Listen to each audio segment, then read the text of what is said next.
Assalamualaikum warahmatullahi wabarakatuh. Perkenalkan, nama saya Abdul Malik Mubarak dari Prodi Sosiologi Agama, nomor NIM 23203869201006.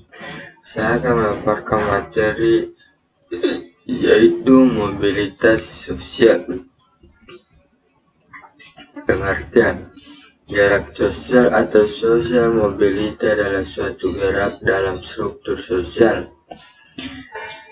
atau social struktur, yaitu pola-pola tertentu yang mengatur organisasi suatu kelompok.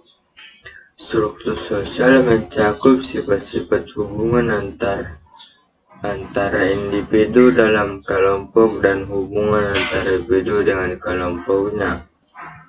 Apabila seorang guru kemudian pindah dan beralih pekerjaan menjadi pemilik toko buku, maka dia melakukan gerak sosial. Juga apabila seseorang yang semula mendapat gaji bulanan sebesar 250 juta kemudian pindah pekerjaan karena tawaran dengan gaji yang lebih tinggi.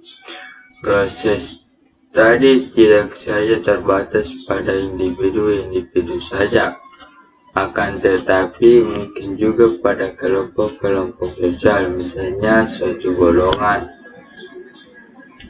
Tipe-tipe gerak sosial. Tipe-tipe gerak sosial yang prinsip ada dua macam, yaitu gerak sosial yang horizontal dan vertikal. Gerak sosial horizontal merupakan peralihan individu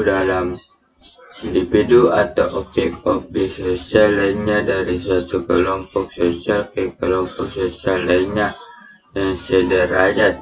Contohnya adalah seseorang yang beralih ke warganegaraan, beralih pekerjaan yang sederajat, atau mungkin juga peralihan atau gerak objek-objek sosial seperti misalnya radio, mode pakaian, ideologi, dan sebagainya.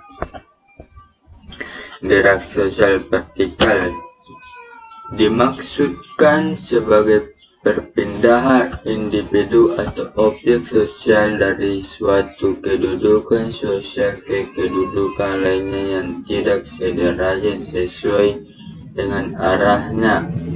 Maka terdapat dua jenis gerak sosial yang vertikal, yaitu yang naik, social climbing, dan yang turun, social sinking. Beberapa prinsip umum gerak sosial yang vertikal. Prinsip-prinsip umum yang sangat penting bagi gerak sosial vertikal adalah sebagai berikut. Hampir tak ada masyarakat yang sifat sistem lapisan mutlak tertutup, di mana sama sekali tak ada gerak sosial yang vertikal.